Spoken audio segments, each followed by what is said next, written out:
My part as a member of parliament for Gataya constituency, I'll call it an economic sabotage. And it's a treasonable offense because whoever are perpetrating that fake fertilizer, they want to take us back to where our people can go and die of hunger. And this government, Kenya Kwanza, when we came to power, we said one of the things we're going to do is subsidize fertilizer so at least we can be able to increase production, create employment, and kick away starvation in this country.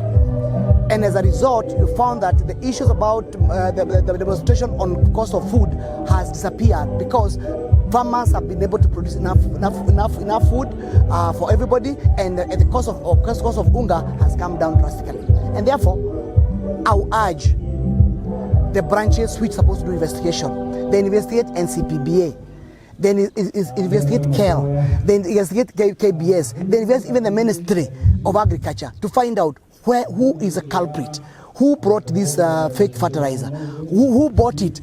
Were there any standard of testing this fertilizer, or they just bought it from anywhere? Did they take containers for chemical and other renowned factories and put substandard products and masqueraded it as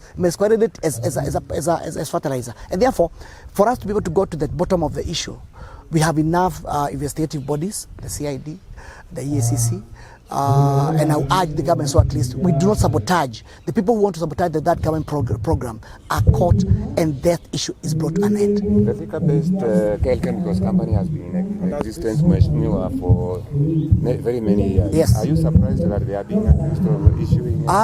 Chemicals is a known company which has been here for very many years. And remember, chemical on one hand can produce good fertilizer. But what happened is that fertilizer is removed and they take the sacks for chemicals and some crooks put other funny products. So that's why we can't be able to sit down here and pick and point to any direction. And that's why we need a very thorough investigation, because to me, that's an economic sabotage for this country. And therefore, all the branches we're supposed to do investigation are supposed to do thorough investigation, so at least we know where there is that loophole, and that loophole can be sealed once and forever. So at least we safeguard our farmers, because if we don't do it, there will be a serious economic meltdown of this country, especially in agriculture. On my part, I've heard the cries of the residents of Gatanga and Kenya in general. And remember, when two bulls fight, it's the grass which suffers. And therefore, this issue requires a lot of tolerance. This issue requires a lot of patience. This issue requires a lot of understanding, because they are asking for money. But the question is that money available?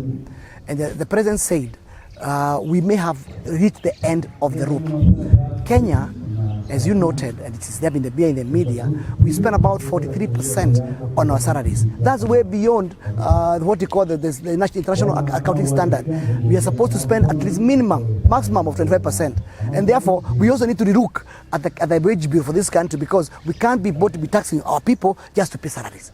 We need money to make sure to develop roads, infrastructure, build hospitals, and do other developmental issues which have value to our people, not necessarily paying salaries. So we need to be very careful. I know the pressure where it's coming from is because there is what you call the added taxation. But again, everybody is being taxed, and therefore they need to have what you call an incremental salary increment, not getting every cent right now, but have a well considered incremental program along the way, so at least again both sides can be able to be balanced. But again, at the same time, the problem with this kind of strike is that there's what you call the avalanche of strikes, because if you increase the salary for interns, it means the doctor will want an increase, the nurses want an increase, teachers would like to require an increase. So therefore, one need to be very careful, and therefore that's why I'm urging the government and also the doctors association to go slow and relook at things all over. Let the spirit of patriotism take effect, and we know that we have a country to run, and we have a tomorrow to protect for our children. It's a threat to sack the staff is a wrong approach. the conversation, the conversion should continue, because even if you sack everybody, where will you get other doctors to replace those ones? Because therefore, it's a statement it's a hollow statement, and I think it's a high-handedness which is not necessary. I think conversation needs to continue, and we have a program whereby these people's welfare can be taken care of along the way in the coming years. Well, it adds more problems to the farmers, right? We all grew up in this area where coffee factories were giving genuine fertilizers. Now, if a farmer is being given fake fertilizer and then he's being taxed when that fertilizer he has to pay for and cannot help in his production, it's a disgrace. It's a disgrace, and the people who are concerned with this fertilizer, fake fertilizer, should actually make what you would say a normal call and quit. It's an embarrassment. Do you think there is politics in that? I don't want to go to the politics. I just want to say, if there is fake fertilizer and it has been proven, those responsible to take responsibility and pave way for others. You cannot deceive subsistence and small-scale farmers with fake fertilizer. And that is where the problem is. This government was elected overwhelmingly in this area. Some of us were on the other side, and we made it absolutely clear. The point is, people are suffering. The bulk of supporters are suffering. And we need to fix that suffering. It's no longer politics. The issue of doctors and interns is no longer politics. It's an issue of humanity, where service has to be provided to the people.